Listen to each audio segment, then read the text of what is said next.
right, welcome to the Fantasy Football Last Call podcast, Week 12 edition. My name is Joe Bond, founder of FantasySixPack.net. With me as usual, co-host, partner in crime, Dave Eddy. What's up, dude? You see me pull out the single barrel? The guns? All right, man. Feeling I good? don't know, man. No, not really. Nah? All right, man. It's a break even day, so it is. Yeah, you can't go broke. I guess breaking even. You'll survive. Live to fight another day. I guess, right? Yeah. You didn't go broke. Nope. Not this week. Yeah. So, anyway, man, week 12 is almost in the books. We got possibly 2 more games. We'll see if we get more than one. I'm not super confident with that Ravens-Steelers game, to be honest with you, man. It's just every day we're getting more and more. I unfortunately had to tell some people today. I was like, dude, they were like, if I've got players playing today and Juju Smith-Schuster playing on Tuesday, what do I do? And I'm like, you go with the guy today. I'm not screwing with that, man. Like, no, if you got anybody that's worth a damn, you go today. It's just not worth it. Yeah, kind of have to, I guess. Unfortunately, right? In all the leagues I run, I'm allowing reserve players, right? And I'm like, look, you tell me before today's games who your reserve player is, I'll sub them in for you. Because it's just not fair. We've talked about this before, but it's just not right. It's not like it's a Monday night injury thing where it's like, you have to plan ahead. This is a Tuesday night, and if that game gets canceled, there is no substitute. That's it. You're gone. So not totally fair. But anyway, man, let's get in on the action here. Start with the first game, Raiders and Falcons. Woo, baby. This was not anything a lot of people were expecting here. Raiders 6. Falcons 43. Surprisingly, not a lot of but surprisingly not a lot of offense, like from really anybody. Like, obviously we didn't get any offense from the Raiders. Like, that just, and I'm kicking myself because I kind of bought into a bunch of people. Looked at a whole lot of stuff, and the consensus was Carr was a good play. And I even sat there on the Fantasy Six-Pack Hour and said he was my bust pick inside the top 12 quarterbacks. Because if you look at him against anybody but the Chiefs, Carr's been kind of crap. Like a bunch of 20-plus QB days. And that's not points. Like, he finishes in the 20s type of thing. So, not good. Jacobs was bad. Renfro, I guess, was at least good for PPR, but nobody started him. Matt Ryan, 185, 2, not anything great. Ridley at least showed up, 6 for 60 and 1. Hill didn't do much. It just was kind of like, where the hell did the points come from? It was just weird. I guess the one thing, you got to look at here is just how frustrating the Raiders are consistency-wise, right? As I kind of alluded to, like, unless they're playing the Chiefs, like, are we trusting them? And unfortunately, they're not playing the Chiefs the rest of the year. So what do we do? Well, I think, the way that I ran out my DFS lineups today was just points exactly to that because, I went ahead and I targeted it on 3 quarterbacks this week. I went Murray, Mahomes, and Allen. And if I didn't do that, I probably would have had Carr be my highest owned quarterback. But, it's just, like you said, it's so inconsistent. He doesn't have the best weapons in the world. Waller's fine. But after that, Nelson Aguilar is the second best receiver. Come on, man. They tried to go deep a couple times with Ruggs, and it just didn't work out. He's been kind of a flop this year, but I don't know if that's his fault or injuries or whatnot, but it's something's not working. It's unfortunate though. I think that, like I said, the fact that I didn't play him at all this week whenever he had, arguably, the best matchup, I think that just says a lot about my, the trust level there. I didn't look at him at all, and so we were on the same page there. Next game here, Chargers and Bills. Bills pull this one out. It wasn't pretty, but 27-17. They were trying to give it away. Herbert. Herbert was a fan favorite of people, it seemed like, this week, and for good reason. He's been on fire. 31 for 52, 315, one touchdown. So it wasn't awesome for him. Ekeler's return was solid. A lot of touches, man. 14 carries and 11 receptions for a total of about 131 yards. 44 on the ground, 85 in the air. Keenan Allen got a score, but not much else. On the other side, Josh Allen, 157, a touch and a pick. Ran for 32 and a touchdown. That kind of saved his fantasy day, but it wasn't great for him either. Moss and Singletary, they split work as usual. Singletary had the better day, 11 for 82. Diggs was 7 for 39. A lot of people thought this had shootout written all over it, but it didn't really go that way. I was kind of with it too. I was targeting it, but it just didn't fall in my DFS lineup. Because I don't play a lot, but had I played more, I probably would have had some of this, exposure to this game. I probably would have had some Ekeler and Herbert, Keenan Allen, things like that. But I guess because it wasn't much offense really to go around here, I mean, the thing to kind of focus on here is the Ekeler return. I mean, we just full go ahead with him, like going forward, especially redraft, DFS. His price is going to go way up, I have a feeling, in DFS. But he's going to be somebody to look at every week, I have a feeling. Yeah, I mean, for DFS at least, it's another running back that gets a lot of work in the passing game. So, yes. Oddly enough, with the way it's been lately, there's been some weeks where running back is just really hard to play. So he's not going to be cheap, but he gives you another option that you can play that's versatile and fits right in. Yeah, absolutely. Next game here, Giants and Bengals. And this was one where a lot of people were on the Giants defense this week for good reason. The Bengals were starting Brandon Allen, guy on the practice squad. But 19-17, Giants win, a squeaker. Daniel Jones, 2 for 213, nothing else. Hurt his hamstring in this game, so they're saying it's bad. I read a report on Twitter, probably from the beat writer or something like that, saying it's bad. So we could be looking at no Daniel Jones for the Giants going forward. Gallman had a solid day, man. 24 for 94 and a touch, man. Again, Gallman coming to the rescue here. Shepard, 64 yards, 7 catches of PPR gold there. And then Ingram, man, big day for him. 6 for 129. Almost scored, but not quite. Did fumble, though, so unfortunate there. Brandon Allen, I mean, the Bengals were a mess. I mean, and we all kind of expected that. Brandon Allen, nothing. Gio was hurt coming into the game, nothing. Higgins at least got a touchdown. He was the leading receiver, even, receptions and yards and everything. We all thought it was going to be Boyd coming into the slot, but Allen looked at Higgins more. Again, kind of a third game in a row here. Not a lot of offense to really talk about, but I think the thing to look forward to is what do we think about this Giants team if Jones has to miss time? I think it's Colt McCoy is their backup. Yikes. Yeah. Yep. I didn't like him with Jones, so I definitely don't like him with Colt McCoy. I think that Gallman, he's been pretty good and pretty consistent for almost a month now, I think it is. Yeah, man. And I unfortunately think that this is gonna then hurt his value. Gives them just a little more reason to maybe focus on the run. Because even though I don't like Daniel Jones so much, I like him better and I like Colt McCoy. So yeah, I'm not sure it's that much of a downgrade. I mean, Daniel Jones is the least mobile. Colt McCoy is definitely not. I'll say this as a, watching Colt McCoy on the used to be Redskins back in the day, when he was with us. It wasn't horrible when he filled in. It's when he started is when it was horrible. He fills in, he's fine. He's like that perfect backup. Like you need a guy to come in for a quarter, a half, or whatever, because your quarterback goes down. He's okay. But when teams can game plan around him, he's atrocious.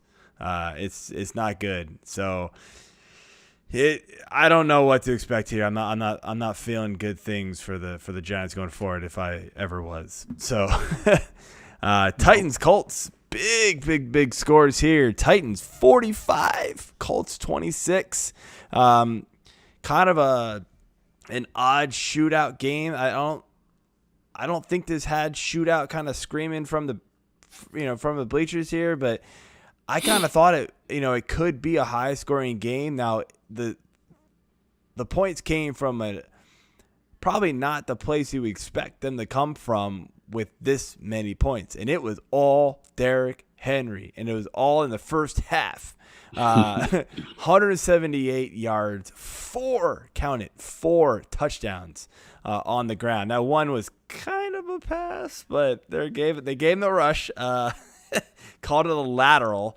It was super close, but so Tannehill kind of got robbed of a touchdown, but solid-ish game for him. 13 for 22, 221 in the touch. A.J. Brown had a big score to kind of salvage his day, 4 for 98 in the touch. On the Colts side, Phil Rivers, kind of ugly day, 24 for 42, 295, 2 touchdowns.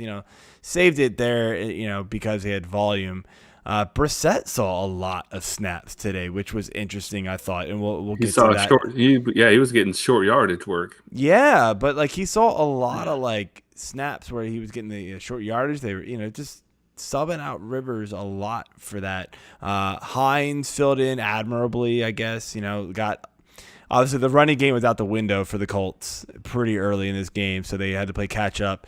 But he saw 8 catches for 66. Hilton caught 4 for 81 and a touchdown. Hilton's had 2 okay weeks in a row here.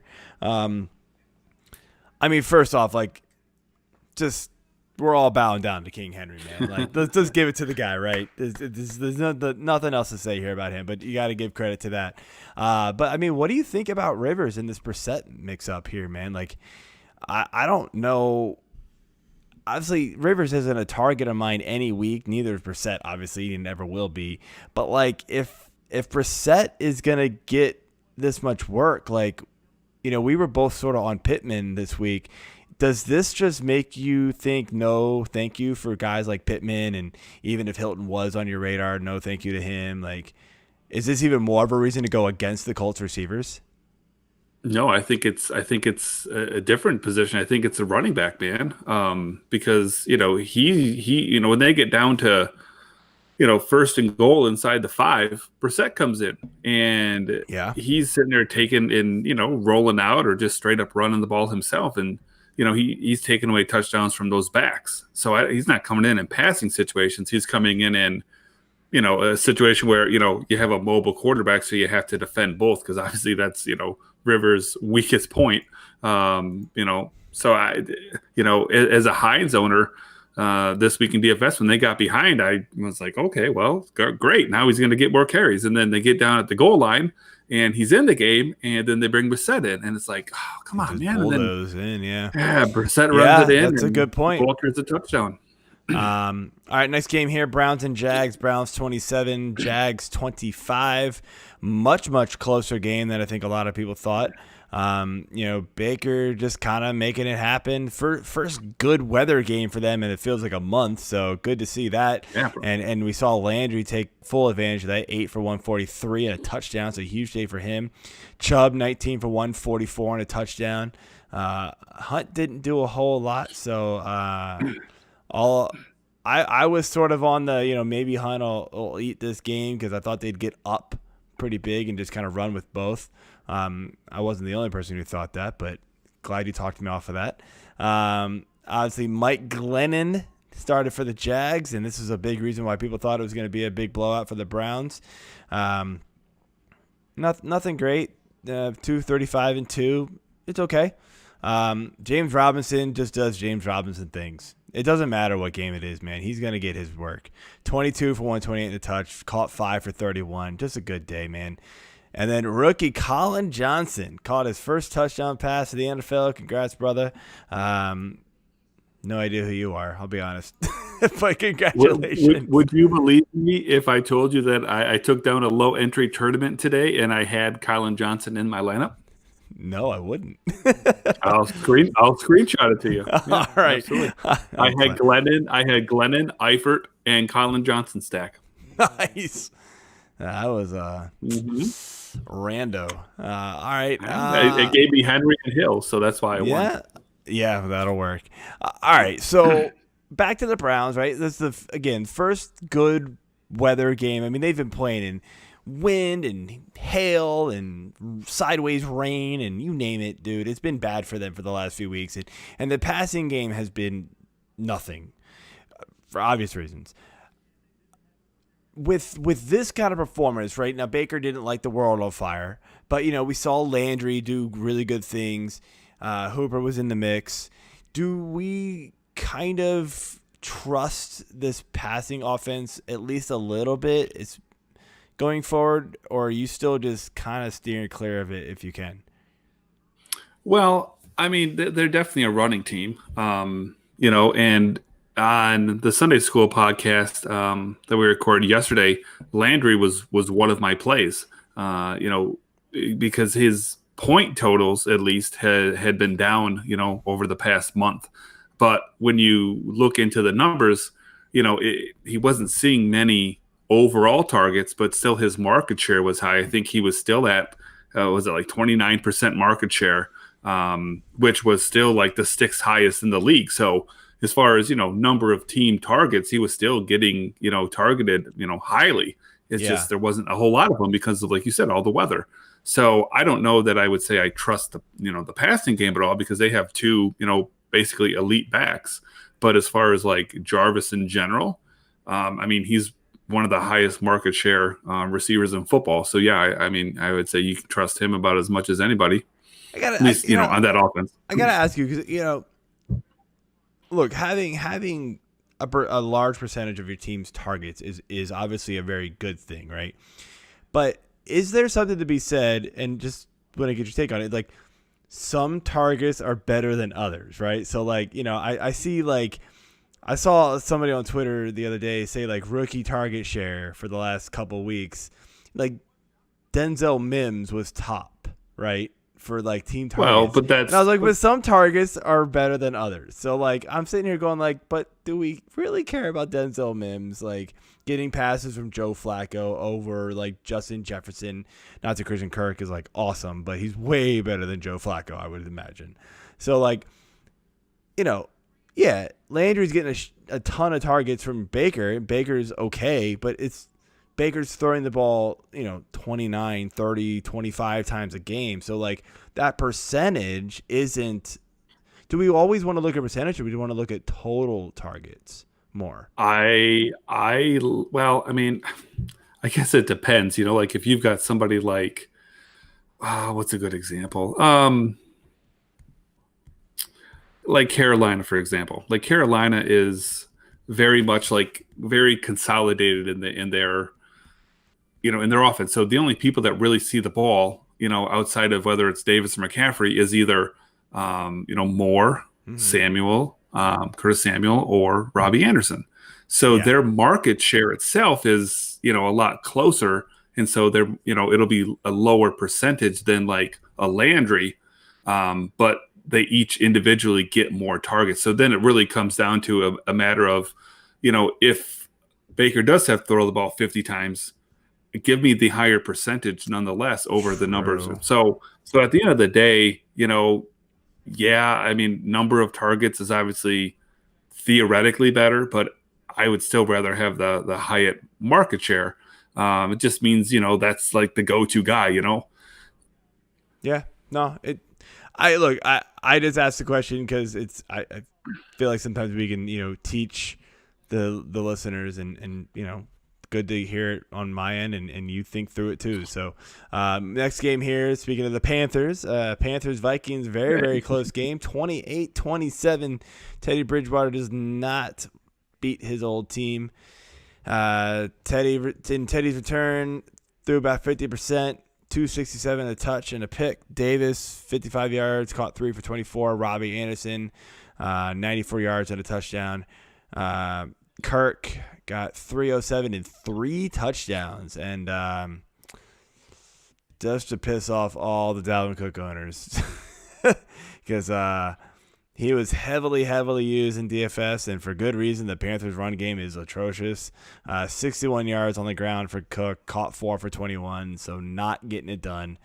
Justin Jefferson, without Adam Thielen, caught 7 for 70 and 2 touchdowns. Just doing Justin Jefferson things, man. The dude's a baller. I mean, there's really not a lot to take away from this game, but I mean, like, I gotta wonder, like, the passing game for the Vikings is really kind of coming to life here the last few weeks, it seems like. Now, Cook has been really good too, but, we've seen Cook kind of have, that Bears game was kind of iffy, but we kind of chalked it up to the Bears game, the Bears being the Bears defense. But now this is the Panthers. Like, what happened? Like, is there any concern with Cook going forward? I mean, he missed the third quarter, so he only played, 3/4 of the game. But, he also, he wasn't super effective today. Wasn't. And I do think that, anytime you're missing a big piece on, any side of the ball, but obviously specifically on offense, it really does affect everyone. I mean, if you've got one less elite receiver to worry about, you take him off the field, you can pay more attention to Dalvin Cook. Irv Smith was out. Kyle Rudolph is not as good of a receiver as Irv Smith. So, it's, I mean, obviously I didn't watch the entire game, but it's not difficult at that point to say, okay, well, Thielen's already out. So they've already taken him out of the game. Let's go ahead and try to neutralize Cook the best we can and make him throw the ball to Kyle Rudolph and whatever that Bibi's kid's first name is, and obviously Justin Jefferson. So, I mean, it very well could be that. I mean, that would be a logical explanation. Yeah, no, it makes sense to me. You're talking about Chad Bibi. There you go. Caught a touchdown, 7 for 63. I mean, look, after he almost lost the game, there were 4 receivers, by the way, with 7 receptions. That's pretty incredible. I mean, got the Octo box going here, calling an NFL red zone reference here for the 7 receptions, man. That's pretty phenomenal. And they were all like right around 70 yards, 7 for 74, 7 for 70, 7 for 68, 7 for 63. Like, damn. That's pretty awesome, actually. So yeah, if you happen to start Kirk Cousins today, then you had a pretty good day, and he was pretty cheap. So next game here, Cardinals and Patriots. Upset of the day, I should say, actually here, man. Patriots 20, Cardinals 17. Murray not looking Murray-like, man. 170, no touchdowns, a pick, didn't run a lot. Drake did good, 22 for 78, 2 touchdowns. Got all the goal line work. The Hopkins obviously didn't do much because of Murray. Cam, I mean, the offense for the Patriots was abysmal. Like, I just can't quite figure out how they won this game. I mean, James White scored twice, but like almost 0 yardage, man. It was just like he actually had negative receiving yards. He had 18 rushing yards and scored twice. It was like, what? Cam 84 yards passing, 46 yards rushing. It was a weird game, man. And the only thing I can take out of this one is, look, Murray came in all week with this shoulder injury. We saw it getting worked on last week on was it Sunday night or Monday night? He played through the game. He played pretty well in that game, although he didn't run a lot. Are we concerned with this shoulder? Like, he didn't look right in this game, and you could tell the offense really slowed down with him not just going all out. I mean, no, I guess I'd say I'm not overly worried. I mean, the Patriots defense did something that I had never seen before, and maybe it's a coincidence, maybe it's the start of a blueprint, but they were putting a double spy on Kyler Murray. They had 2 different linebackers a lot of times spying him, so there was nowhere for him to run. Now, that doesn't necessarily affect the passing game a whole lot. I mean, I imagine having those 2 spies in the middle of the field definitely takes away, the shorter stuff. And then, Gilmore is on Hopkins, so yes, he was. That's a good matchup there too. So, I mean, I wouldn't be overly worried. Murray's arguably been, for fantasy purposes, at worst a top 3 quarterback. So, yeah. I mean, you're allowed to have a bad game. Yeah. It is something to keep an eye on. I mean, they did take him off the injury report, so I guess that's something to kind of think about. But I will be keeping an eye on any news coming out of practices to see if Murray's getting, full go. But, he really couldn't run. And you're right, that double spy thing, that's something I didn't pick up on, that they were doing the double spy, but it makes sense with the lack of rushing yards. And every time he did try to run, there's somebody in his face. So yeah, that makes sense. Last game of the early slate here: Dolphins Jets. Dolphins 20, Jets 3. Ryan Fitzpatrick 257 and 2 touchdowns. DeAndre Washington got some work today, 13 for 49. Matt Breida 8 for 36. Devontae Parker 8 for 119.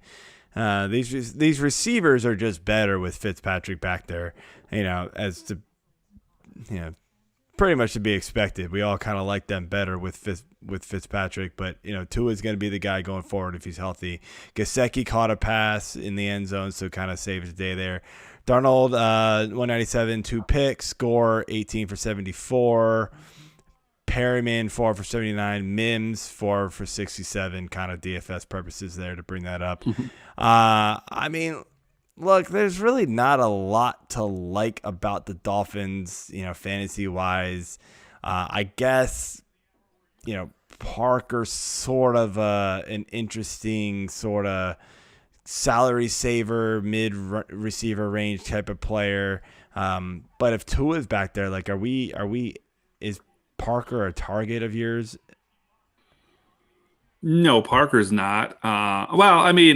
He's not like off my radar, but he's not someone that I'm, forcing into things. One thing that I will say about Fitzpatrick, and technically this game doesn't show it, but Gesicki did get a touchdown. He did. He only had 2 catches, but Fitzpatrick always looks Gesicki's way. So he does.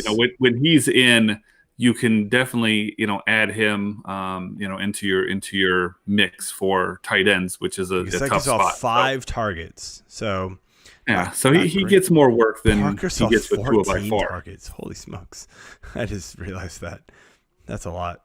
But yeah, they're not really anyone that you're going after, especially if Tua's in there. They kind of just are right off my board. Yeah. Yeah, they're a good team, but they're not a good fantasy team. So yes, no, they don't play a fantasy friendly style of football. They play a I want to win the game kind of football. Yeah, they are not the Bucs from last year. All right. No, they're the opposite. Let's move on to these late afternoon games. Take it away. All right. Well, I guess I get to start with probably the dumbest game of the day. The Saints with their backup quarterback Taysom Hill against the Broncos with no quarterback, literally. That's a whole. Let me tell you. I'll tell you what though. If I could watch any one game from today, this would have been the game I would have watched, just because I wanted to see exactly how in the hell this was going to play out. So it was rather entertaining for being a terrible game. There's not a lot to talk about here. No. I guess the biggest takeaway probably is that playing quarterback in the NFL might look easy on TV, but you see what happens when you put somebody in there who absolutely isn't. What's his name? Hinton. He played Hinton, I think is what his name is. A little bit of quarterback in college. So, he's better than you and I combined, and he looked terrible, as you would expect. But so nothing to talk about for the Broncos, but man, 2 weeks in a row now, we have seen Latavius Murray own that backfield, and he really owned it today. 19 carries, $124, 2 touchdowns.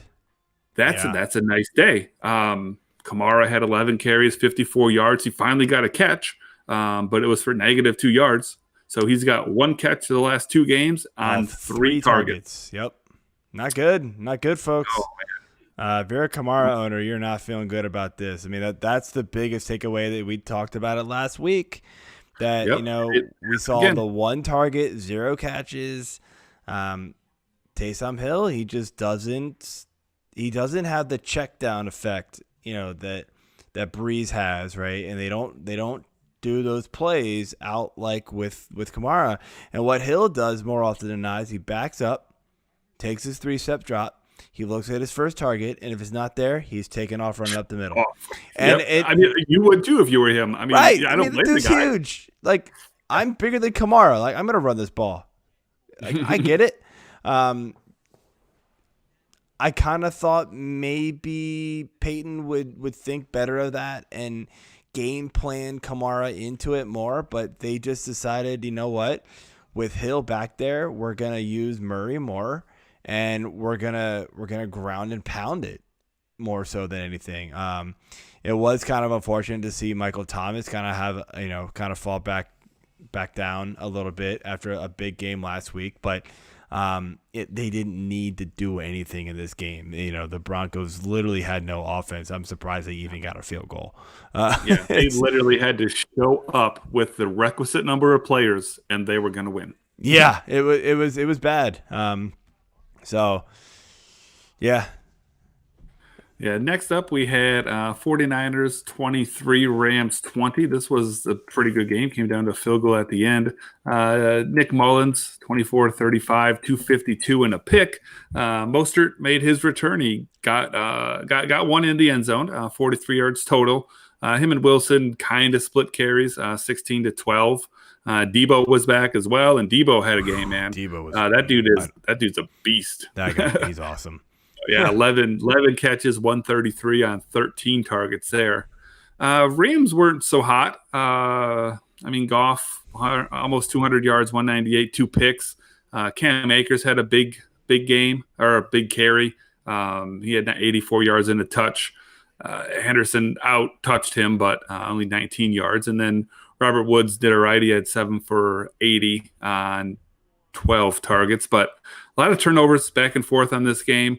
I guess the thing that I would take away from this is just that, the 49ers got some of their guys back. Rams were looking like beast mode, and 49ers, really showed up today. And Debo again just reminded you that he is the real deal, man. Like, I think you can play him with full confidence. Yeah, I like him a lot. It's weird. Like, they showed some stat during the broadcast today where McVay pretty much owns the rest of that division, but every time he plays the 49ers, he struggles. It's just interesting. Like, him and Shanahan, he can't beat him, it feels like. And he did it again. He couldn't get him down. So maybe something to think about next time we pick this game and think that the Rams offense is just going to go crazy, because no matter how bad the 49ers are, they always seem to have the Rams number.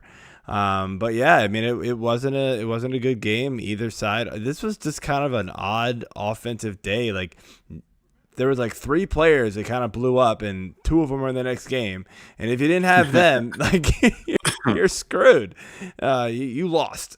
So let's just move on to the next one. Hey, man, the last one was, most anticipated game of the day, and it didn't start off like it was going to be a great game, and 27 bucks 24. Chiefs went up 17-0 in 8 seconds. It was just bam. We're talking video game numbers from the Chiefs. Mahomes, 462 yards, 3 touchdowns. Tyreek Hill, I think, is actually just now getting off the field from catching another ball. He had 13 catches, 269 yards, 3 touchdowns there, 15 targets all in total. Targets. And then Bucs side of the ball, Brady went for 345, 3 touchdowns, but 2 picks that really hurt him. Yes. They really spread the ball out as far as he didn't look good again, man. The final numbers are there, good for fantasy wise, but Brady looks, something's off, man. That's 2-3 weeks in a row. He's been kind of, I don't know, man. Yeah, they were pressuring him pretty good, and it's just that offense to him and Gronk and Antonio Brown is still fairly new, so they're all still kind of getting adjusted. I know it's late in the season to be saying that, but there's a lot of new pieces there. Day, though. Yeah, he had $106 on 6 catches. Godwin was eating them up too. He had 8 for 97. Evans only 3 catches, but 2 of them were for touchdowns. So the stats were there. You'd almost think that this was the score. These stats match better with the Tennessee Indy game. Yeah, they put up way more points, but the stats weren't there outside of Henry. But man, Mahomes and Hill, dude, are just unreal. I Hill has laughed been just on fire. on Twitter, all you saw was like, because I think accidentally somebody said like, "Oh, Tyreek Hill, just went over 1,000 yards for the game," and they meant on the year. But people kind of took it and they were like, well, he actually might go over 1,000 yards for the game. I mean, he was on base, man. It felt like it, right? He just was catching everything. And of course, my initial DFS lineup had Hill and Mahomes, and it flopped over to Kelsey and Mahomes instead.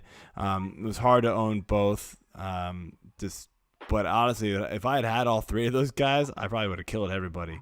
So, but I could have played anybody else over top of them, and it would have been fine. It felt like, but yeah, man, Henry, Hill, and Mahomes, and you could have just punted the rest. Pretty much, you could have played all Broncos. You still would have cashed. Yeah, yeah, man. It's this was a fun game to watch. I thought the Chiefs were really going to run away with it, and like they just kind of let the Bucs slowly creep back in, but yeah, I mean, look, you're not worried about either one of these offenses. This is going to be, these are two fun teams to start pretty much anybody. So that's all I got, man. You got anything else to add to it? No, just let's get to week 13. Yep. All right, so we are at, let's see here. What are we at here? We are at my broadcast just turned back on the Packers-Bears game. 34-10. Aaron Rodgers doing Aaron Rodgers things again, making me look silly. 172 and 4 touchdowns. Man, that's just crazy. So, yeah, Green Bay is going to win, guys. All right, have a good night, everybody, and good luck. Hope you won your matchups, or, you do win your matchups, and we will see you all next week. Peace.